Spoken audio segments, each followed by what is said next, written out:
सूचना सभा आहे. आता ग्राउंड तुम्ही आमच्या गाड्या कुठे लावल्यात पण नक्की नाही धुवायचं कालच्या वणी. काल ग्राउंड एकीकडून गाड्या इकडे कोणाचीच कोणाला मेळ लागा ना कोण कुठे. त्यामुळे ह्या ग्राउंड मध्ये आम्हाला झोपायला सुविधा लागल. लई पटांगण दिसतो. भरायचं का नाही आरक्षण मिळाल्यावर फिरून मराठ्याचं वाटत नाही गेलं पाहिजे कोणी. आताच नदी लागत नाही. बरेच जण येऊन बसले होते करंजीच्या घाटात किती घ्यात बघायला.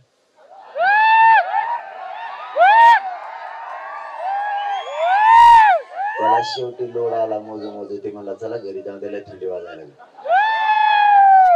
पहिला लॉट मोजीला दुसरा आला. दुसरा मोजीला परत तिसरा आला. ते मग झाडाच्या आडून डुकून बघत किती घेत रे आणखी. तेव्हा मला लय लांब दिसतो पातळीच्या माग आहे. ते मला मग चल घरी. दोघं घरी गेले. लाकडं आणले शेकत बसले. आम्ही विचारलं कमी शेकत होती. म्हणलं पहिली उतरली. मग मराठ्याचा काचकाच तसा आहे. किती बाऱ्या टाका लागते समोरच्याला बघा होतो. पण आपण नका टाकू बरं का आपल्याला वाटलं झालं. त्याला टाकून द्या काय टाकायचं. अंतिम टप्प्यात आली म्हणालेच लावले होते. लढाई अंतिम टप्प्यात आली. आता निघालो आपण मुंबईकडे. पर्याय नाही. सरकारनं आरक्षण द्यायला पाहिजे होतं. कारण ते मराठ्यांच्या हक्काचं आहे. आरक्षण जबरदस्तीनं किंवा दादागिरीनं धमकीनं मराठा मागत नाही. मराठ्यांच्या 54 लाख नोंदी सापडल्यात आरक्षणात असलेल्या. आतापर्यंत या नोंदी कोणाच्या सापडल्या. एक बीड जिल्ह्यातलं असं गाव आहे. त्या गावात एका नोंदीवर 250 प्रमाणपत्र मिळाले. एकाच नोंदी. आणि त्यांच्या गावात लोक 250 गाव एवढं टप्पू येते. एका नोंदीवर पुरे बेतले. मग आपल्या तर 54 लाख मिळाले. केंद्रातलं बी आरक्षण राज्यातलं बी आरक्षण. तरी काही जण 10-12 जण फडफड करतात. वरच ती काय तर वरच राज्यात फायदा होईल. फक्त आपल्या लेकराला केंद्रीय कॉलेज मिळतील. केंद्रातल्या नोकऱ्या पण मिळतील. आपले IPS IAS दर्जाचे अधिकारी होतील. आरक्षण पण कशाला घेतो न टिकणार आरक्षण. 54 लाख नोंदी मिळाल्या. 54 लाखात जर पत्र दिले ना मराठा शिल्लक राहत नाही. राहील सगळ्या परिवाराला द्यायचंय. त्याच्यात 5-5 जरी म्हणलं एकाला तरी 54 ला 5 निघून नेले तरी 2-2.5 कोटी होते. गणित मला येत नाही पण तरी तुम्हाला जुळत असलं बघा. आणि त्याच्यात आपण सगळे सोयरे घेतले. मग तर आपलं पेट नगर पासून निघालं तर सगळ्या दुनियात इकडून येत आहे. महाराष्ट्र येत का नाही. पश्चिम महाराष्ट्रात पाहुणे, मराठवाड्यात पाहुणे, मुंबईत पाहुणे, कोकणात पाहुणे. त्याच्यावर कोणी कोणाला द्यायचे. पण लय ताठून बसू नका. तुमचे निघाल्यावर म्हणतात मी नसतो देत तुला. असं नका करू. आता यार हे नोंदण तुम्हाला काय काय ताण आहे त्यांचं. बाबा आले भेटायला. तुम्ही लयच खोडीचे लोक आहेत. बसा बसा बसा बाबा. तुमच्या नातवला होईल.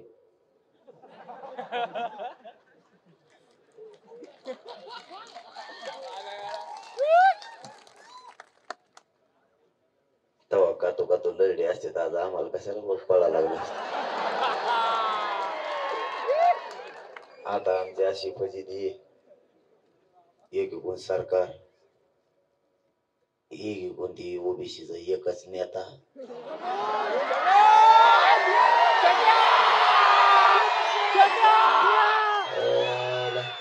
त्याचा बाजारात उठले बरं मी. त्याला ना तुमच्या ताकदीवर त्याला थोड्याच दिवसात बजेट टाकलेले कागदच खायला लावणार आहे.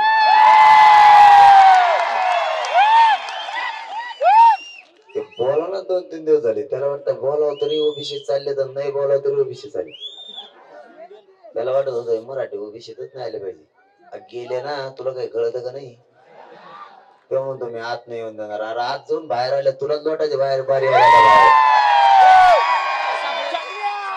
त्याला वाटायचं मी लय मोठा आहे आणि एवढं बारकोस घे मी.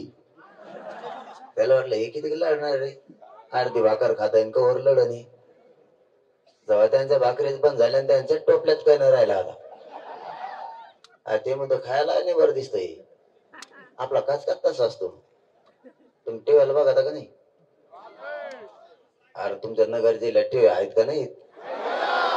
असं होणार जरा दणका. नुसते आंतरवाली सोडली तर सरकार बैठका घ्यायला लागलं. तुमचा आवाज आहे नाही का नका? त्यांना सांगितलं माघारी येत नसतो म्हणलं मी आता मोकळा, कारण मी बोललो तरच करीत असतो. मला उलटे उपसतो कुठून करायची सवय पहिल्यापासून. लोक जर म्हणले आरक्षण मिळत नाही मी म्हणत असतो मग कसं काय मिळत नाही बघत असते. मला उलटे कुठं करायची सवय.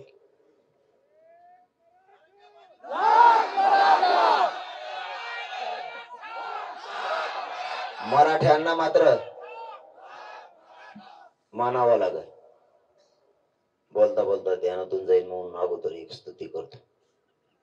हिंगोली जिल्ह्यातले पोर आहेत आपल्यासोबत स्वयंसेवक म्हणून असे एक काम करते ते पोर. ते का लोक लोटायला आले ना रस्ताच झाला पाहिजे. खरं सांगतो मी तुम्हाला, आज चौथा दिवस अशी गर्दी होती. ते पोरं जर मध्ये घुसले ना रस्ताच करते. कुठं शिकले तर कुठं नाही त्यांचे त्यांनाच माहिती. आमच्या पोराला ढकलू दिलं ते मध्ये हिंगोलीचे पगार कुठशी घेत. मराठा समाजानं ही लढाई आता जिंकली बर का. आता थोडी राहिली. मराठा समाजाला दाद द्यावा लागेल आणि मराठा समाजाला मार्कही द्यावा लागतो.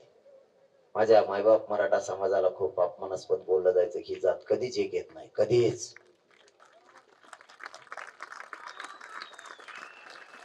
परंतु माझ्या मराठा समाजाने एका फटक्यात दोन कामं केली. मराठा जाताही एकत्र आली आणि आरक्षणही ओबीसीतूनच घेतलं.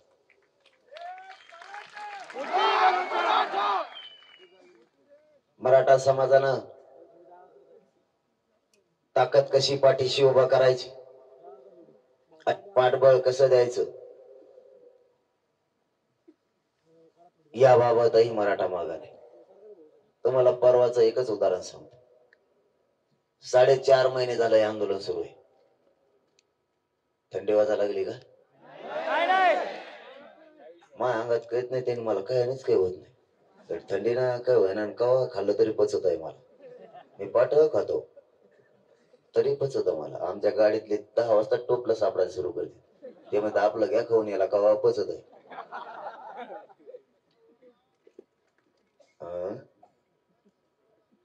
आता देतो आरक्षण सोडून आणि त्याच्यात मग घरात आला. त्याचा फार दुमता तिमता झालाय देऊ. त्याला काही सुचा नाही. तर बघ हे माग बसले हळूच काहीतरी बोलत येत मग माया झालं ध्यानातून. हे मागचे लय कलाकार कवावी त्या आरक्षणाच्या मागचे येत असलेच. आरक्षणाच्या मागचे आणले नाही पुढं. ते म्हणत होते ओबीसी देऊन देणार नाही. आणि असे किती ग बघितले किती वाटा लावले. त्याला मी 29 ऑगस्टला शब्द देतो. पाचरा फिचरा कडून जर तो अक्कोटा उपटून फेकून नाही दिला आणि दुसरा जर न ठोकला आणि दुसरा सुद्धा ठोकला. आता असा निवार करून ठेवलाय जर कर बाबा मराठा आरक्षणाला विरोध केला ना मंडल कमिशन चॅलेंज करणारे पुरच केंद्रातला रद्द करीत असतात मराठा. मग येऊ भेटत नसते. आमच्या बोटावर पाय दिला तर आम्ही दुसऱ्याचा विचार करत नसतो.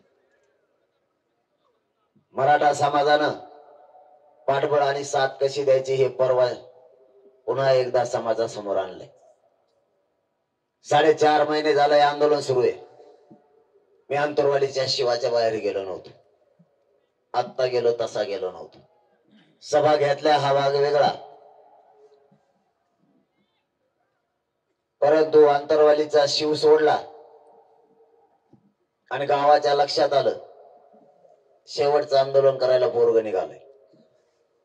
आरपारची लढाई म्हणायला लागले. आणि गाव पूर्णचे पूर्ण रडायला लागले. त्यांचे ते मायबापाप्रमाणे दिलेले गोदापट्ट्यातल्या 123 गावानं ताकदीनं पाठीशी उभा राहिले आंदोलनाचा सुरुवातीचा लढा उभा करायला. त्यांचं ते ओक्साबोक्सी रडणं बघून मलाही उंदका भरून आला. त्यांना माहित होतं शेवटची लढाई म्हणजे काय होईल माहित नाही. आपला माणूस बोलला तर हटत नाही.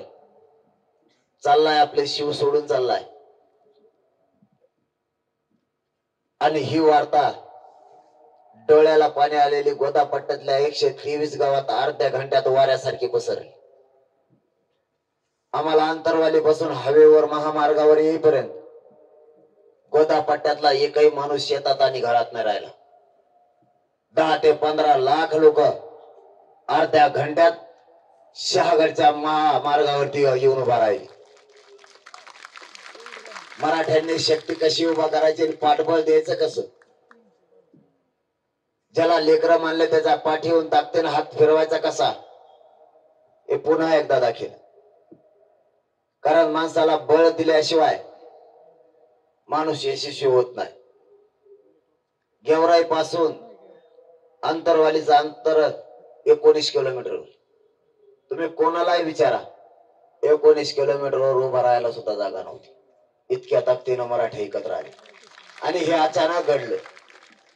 हे निवेदित अजिबात नव्हतं.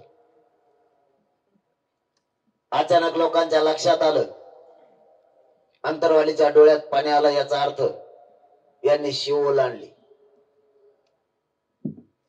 आणि एकदाचा आपण जाऊन आशीर्वाद देऊन त्याला भेटलं पाहिजे. काहींचे हात चिखलानं भरलेले होते, तर काहीच्या हातात खोरे खुरपे तसेच होते. जशाला तसेच लोक रोडवर आले. इतक्या ताकदीनं मराठा उभा राहिला. त्याच पद्धतीनं मी आता नगर पर्यंत आलोय. जी जी शिव ओलांडली त्या शिवारच्या लोकांच्या लक्षात आलं, आपल्या लेकरांच्या भविष्यासाठी लढायला बाहेर पडलाय. आणि मीही समाजाला जाहीरपणानं सांगितलंय, मी तुमच्यात आसन नसन मला माहित नाही, तुम्हालाही सांगतो, पण ह्या विचार माझा मरू देऊ नका आणि माझ्या जातीची एकजुट इथून पुढे फुटू देऊ नका. कारण ही जात एकत्र येण्यासाठी खूप जणांना देव पाण्यात बुडून ठेवले होते. ही जात एकत्र आली नाही पाहिजे. आणि ही जात जर एकत्र आली तर सगळ्यांना पुरून उरू शकते आणि प्रगती सुद्धा या जातीत होऊ शकते.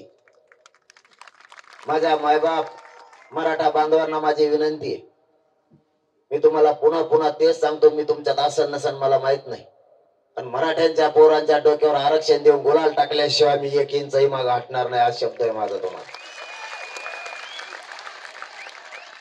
यदा कदाचित हे शरीर आहे, एका महिन्यात 26 दिवस उपोषण झालं. 1 दिवस 17 आणि 1 दिवस 9 दिवस. मी या समाजासाठी माझ्या जीवाची पर्वा नाही करत. मला माझं शरीरही सध्या साथ नाही देत त्या उपोषणामुळे, परंतु मी माझ्या जीवाची पर्वा नाही करत आणि करणार सुद्धा नाही. रातपाठ सध्या मी एक करतोय. तुम्हाला माझं एवढंच आव्हान आहे, आरक्षण मिळालेले मराठी आणि न मिळालेले मराठी, किमान आरक्षण नसलेलं लेकरू तुमचं समजून सगळ्या मराठ्यांनी नगर जिल्ह्यातले एक हो. कारण अशी संधी आपल्याला पुन्हा नाही येणार. आपल्याला ताकदीनं लढायचं आणि आपले लेकर यातून वाचवायचे. आपण मागं नाही हटणार. मी रातपाट यासाठी एक करतोय की या मराठ्यांच्या पोरांकडं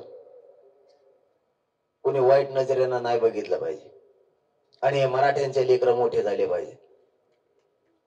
मी पाठ 4:30-5 वाजेपर्यंत कार्यक्रम घेतो. आता गोदापट्ट्यातल्या 123 गावात गेलो नव्हतो, त्यांना भेटी दिल्या. माझा शेवटचा कार्यक्रम तिथं 4:30 वाजता झाला पाठ. तो कार्यक्रम होता 6 वाजता सायंकाळी. 4:30 वाजेपर्यंत गावातला एकही माणूस हल्ला नाही, ना माता माऊली ना कोणीच. अख्खं गाव बसून होत. मी 4:30 ला तो कार्यक्रम संपेला. 5 वाजता जेवण केलं पाठ आणि उलशिकच पडलो. कोण आलं आणि कोण नाही, त्यांनी माझ्या अंगावरची रगच वडी. मला मध्ये एक फोटो काढून दे ना. आता त्याने टाकलेली होती का रातभर फोटो काढे तोवर सूर्य उगला, त्याची उतरली नाही आणि ते मला भेलं नाही. लय टप्पू होत ते. मी तर एकानच मग कार्यक्रमच केला पायाचा. आता नीट झालं, ते पुढूनच आलं, ते तसं तरात येत असतं टाकल्यावर. मला वाटलं एका फोटो काढीन जाईल, त्याच्या पायात अशी निवार चप्पल होती, ते कणाकणाच पडून आलं. त्या दोघा तिघांनी धरलं बी, ते म्हणलं एकच काढायचं.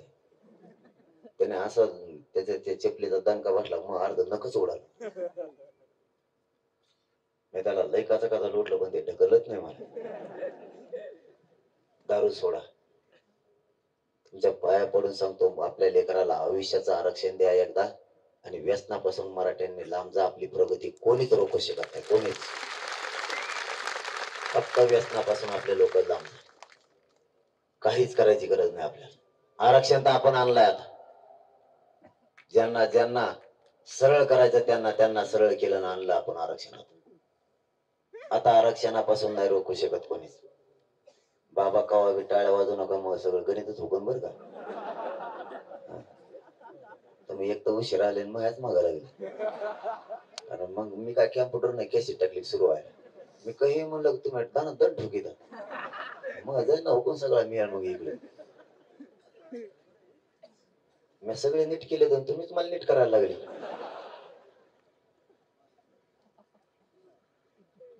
आता वाजायचं असले तरी नका वाजू, मग दुसऱ्याने वाजले तरी तुमच्याकडेच देईन जाईल.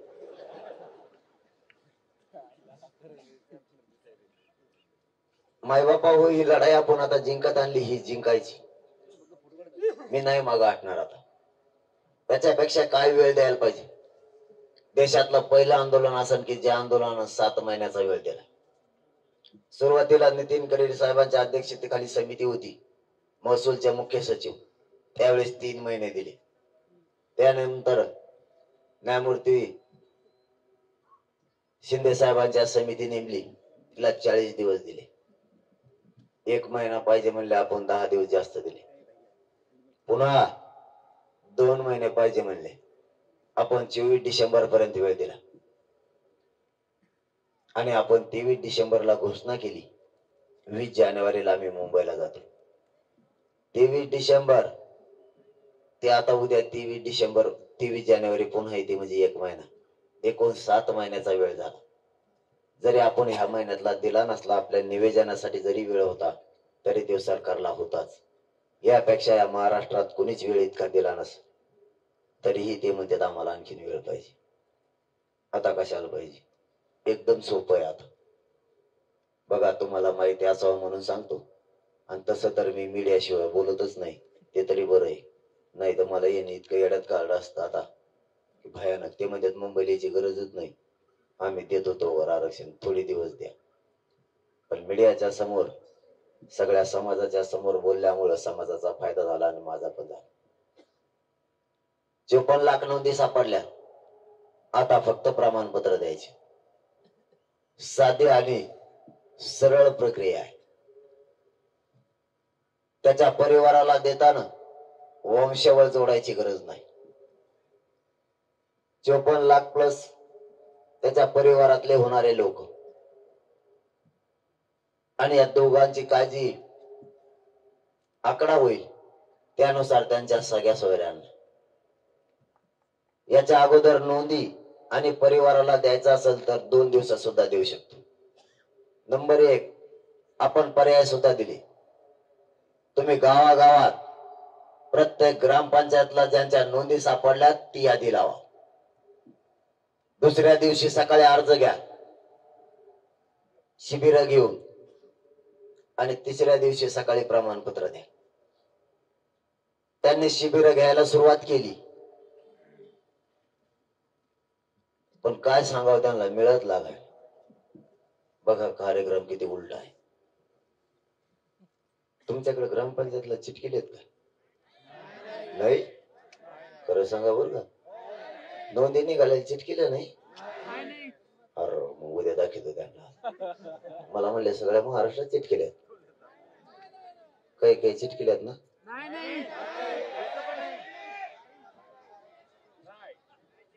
ती म्हणला होता काही काही गावात चिटकेला 7-8 जण असा दबाव लागते नाही म्हणलं डबल हा म्हणलेलं ते चांगला हा म्हणला होता चिटकिल्यात म्हणला काय जागा ते म्हणले नाही नाही नाही नाही ते गप्पच बसलं ते हा बी म्हणा त्याच्यानंतर मला तरी खरं सांगा मला काम करायचंय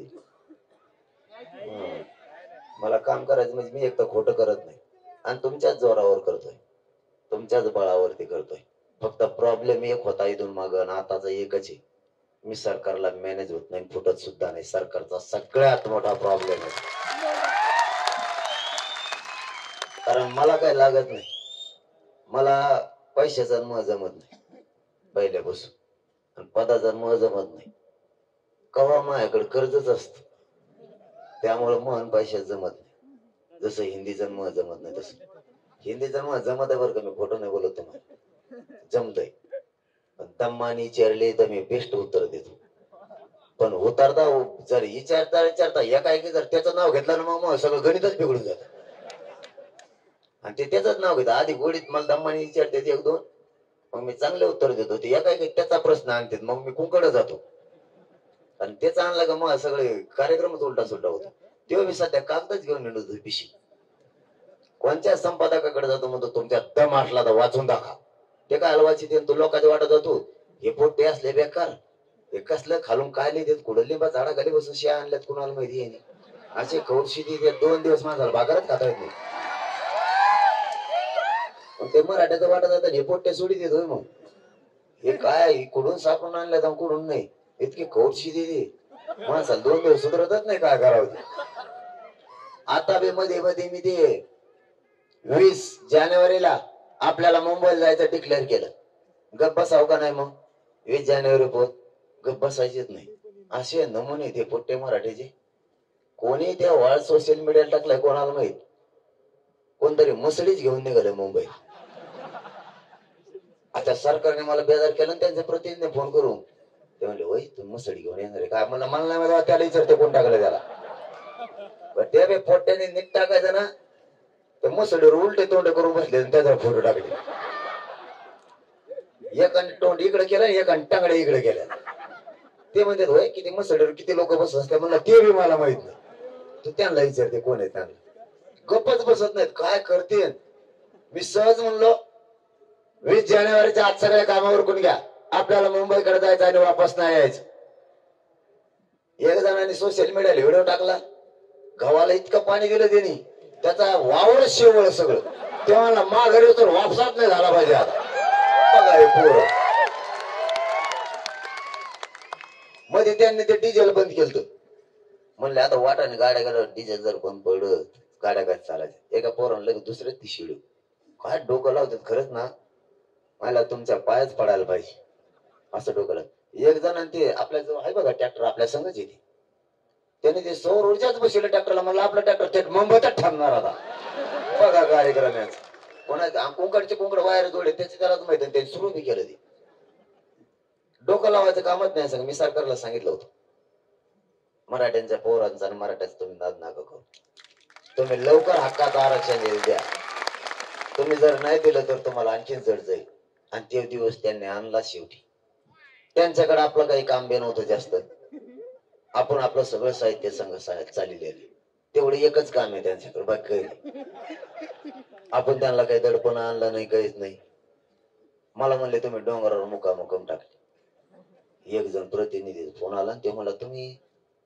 वारीला गेल्यावर नाही का गावात मुक्काम असते ते म्हणले तुम्ही डोंगरात मुक्काम टाकले म्हणलं आम्ही गेल्यावर मागे येऊन मुक्काम टाकले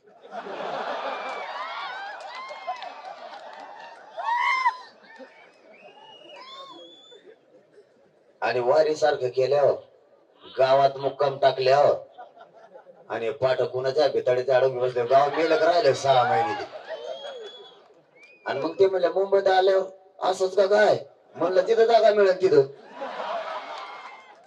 आणि पोट्टे बी असे गप बसायचं ना गप बसत नाही ते लिहून टाकी देत मंत्रालय बघायचं कुठं इमान बघायचं कुठं हिरो हिरोनीचे बंगले बघायचे कुठं चॉकलेटच्या कंपन्या बघायचे काही लिहून टाकी देत मंत्री कसा राहतो ते बघायचं आता त्याला मंत्र्याचा बंगला बघायला गादी बघायला गेल्यावर आणि नेमकं त्या कचाड्यात गादी सापडवर त्या गादीचं काय व्हायचं. आता इमान बघायला जायचं का पंख्यावर बसव तू. मी सांगितलं होतं त्यांना, तुम्ही शेवटी त्या टोकाला मराठ्यांना नका आणू. आमचा नाविलाज आहे. आमच्या लेकराच्या मुडदे पडत असताना आम्ही नाही बघू शकत. माय बापू, तुम्हाला जास्तीचा वेळ न घेता जाता जाता सांगतो, अशी संधी पुन्हा नाही येणार. आपल्या महाराष्ट्रातले लेकर आपल्याला मोठे करायचे. राजकारण बाजूला ठेवा.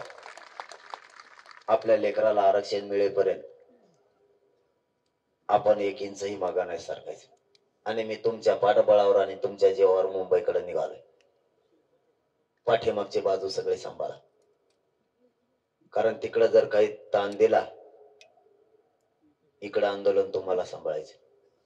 मी बीडच्या सभेत सांगितलं होतं, 3 ते 4 लाख नुसत्या माता माऊल्या आल्या होत्या. त्यांना सांगितलं, आम्ही मुंबईकडे चाललोय, मुंबईची खिंड आम्ही लढतोय. पाठीमागची खिंड तुम्हाला सांभाळायची.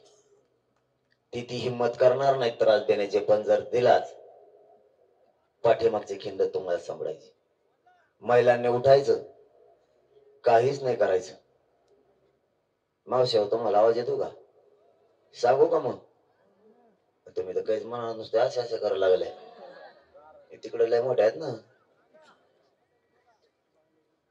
मी बीडच्या सभेत सांगितलं, जर तिकडे पोरांना आपल्या त्रास दिला तर ती पोरं तुमचे नसतील असतील मला नाही माहित, पण गेलेल्या पोरात तुमचं पोरग शोधा आणि त्याच्या पाठीशी उभा राहा.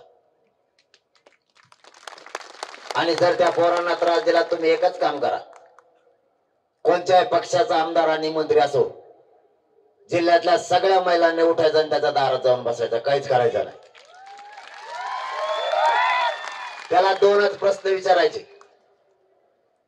आमचे पोरं मुंबईत लोकशाही मार्गानं आरक्षणाची मागणी करायला गेलेत, तुझे आमदार मंत्री तिथले त्रास द्यायला लागलेत, तू त्यांना फोन करून सांग त्रास देऊ नको, आणि फक्त पायातल्या हातात घ्या, हाणू नका. ते 2 महिने दार नाही उघडायचं. काहीच म्हणत नाही त्याला, ते फोन करून सांग गप्प बसा, मला इकडे भाकर खाऊन द्यायला.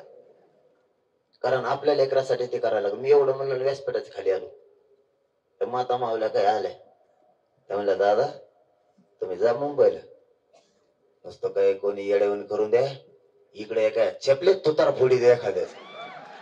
म्हणजे महिला बी इतक्या तराला लागल्या, कारण प्रत्येक माता माऊलीला कळालंय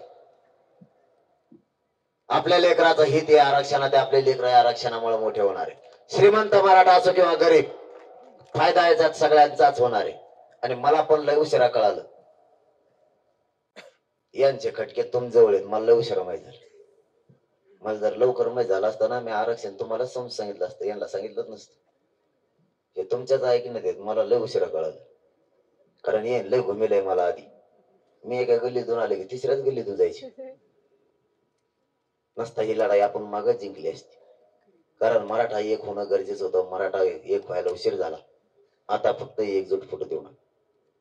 आरक्षण निर्णयाच्या टप्प्यात या, आणि महाराष्ट्रातला एकही मराठा या आरक्षणापासून लांब जात नाही. आपलं सरळ सरळ म्हणणं सांगतात, 54 लाख नोंदी मिळाल्या, त्यांचे प्रमाणपत्र द्यायचे आणि त्यांच्या परिवाराला पण द्यायचे.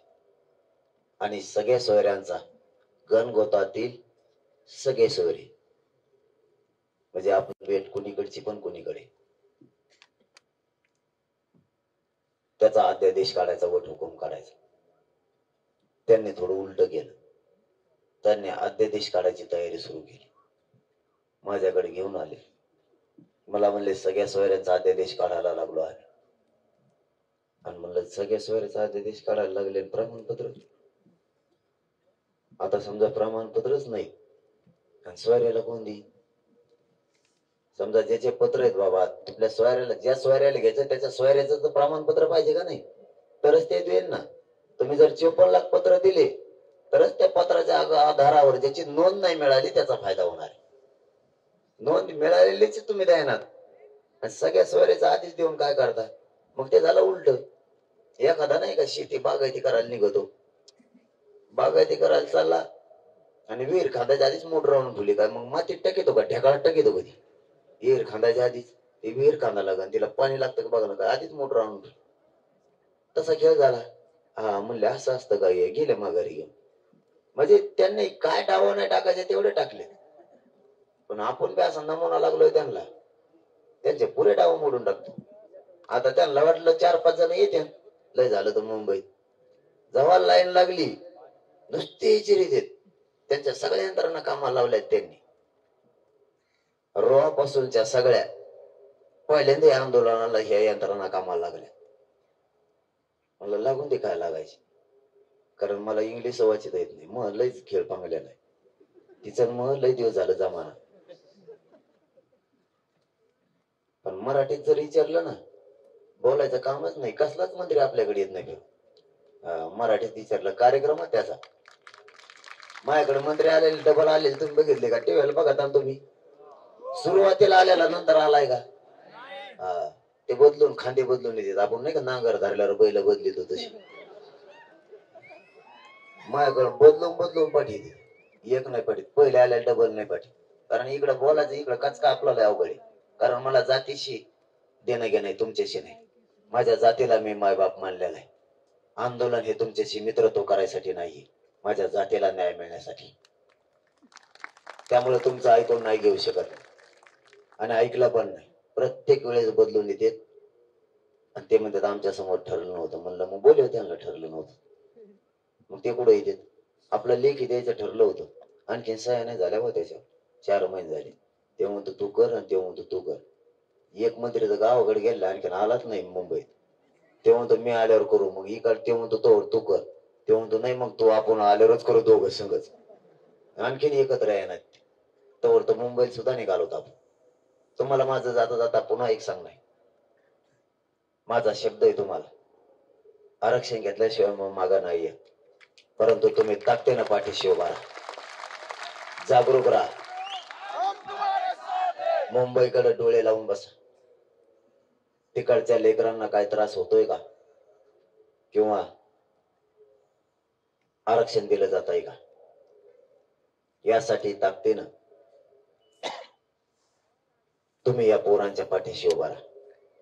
जिल्हाभर आणि जिल्ह्याच्या बाहेर सुद्धा जागृती करा, कारण हे आरक्षण आणल्याशिवाय आता आम्ही मागं नाही फिरत. वेळेप्रसंगी सरकारच्या गोळ्या झेलायची जरी वेळ आली तरी छातीवर झेलण्याची तयारी तुमचा मुलगा म्हणून तुम्हाला सांगतो. मरण पत्कराल पण माग हटणार नाही मराठ्यांना आरक्षण घेतल्याशिवाय. कारण मला माहित आहे याच्यातच माझ्या समाजाच्या लेकराचं हित आहे, आणि याच्यातच माझे मराठा समाजाचे पोरं मोठे होणार आहे. आज आपल्या मुंबईला चाललेले लोक, त्यांचा त्रास तुम्हाला नाही माहित. तुम्ही आता थोड्या वेळानं जाणार आहे, कोण कुठं झोपलाय कोणालाच माहित नाही. त्या थंडीत त्याला गाडीत किती थंडी वाजली हे त्यालाही माहित नाही. आजचा दुसरा तिसरा दिवस त्यांचे काय हाल होत आहेत